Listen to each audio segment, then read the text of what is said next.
And then comes the importance of self-knowledge, and that follows on from that. But I usually speak of the 6 dimensions of self-knowledge, and 3 of those are included in the fundamental psychology. They have to do with consciousness, which I refer to as timeless human, and the physical body, which I refer to as biological human.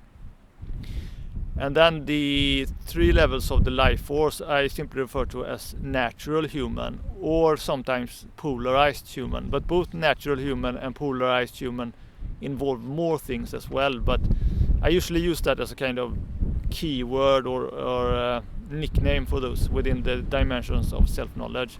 And then there are 3 additional dimensions that we need to be aware of, because we are not simply individuals in a vacuum.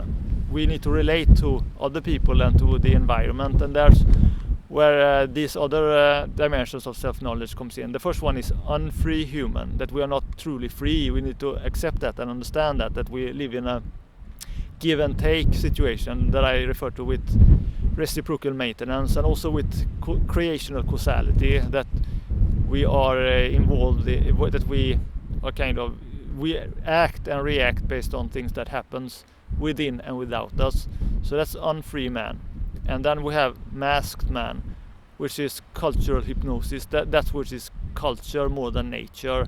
We need to understand that we carry with us things that were originally not us, that we have adapted to, that we have been indoctrinated in. And sometimes this can be useful. When we think of it as tools, like having a common language and things like that, and a common culture can be useful, but it can also become pathological, and it can clash with other cultures if we create a culture that is not very, tolerant and things like that, and or wise, not very conscious, so to speak. And culture has a tendency to devolve or to lose consciousness, become ignorant, become automatic, and thus unconscious.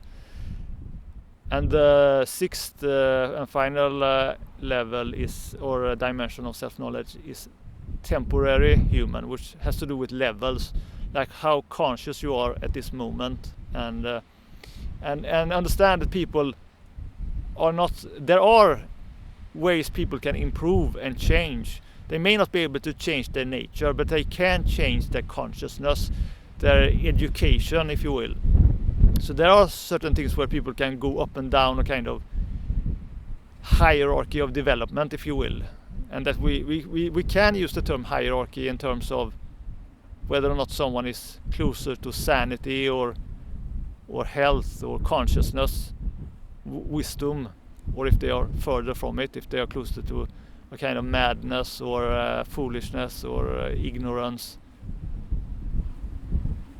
And so that's levels of consciousness. And I think that there's a lot of wind here today. I think that it's not the best time to record, so I'm going to take another break here and then continue.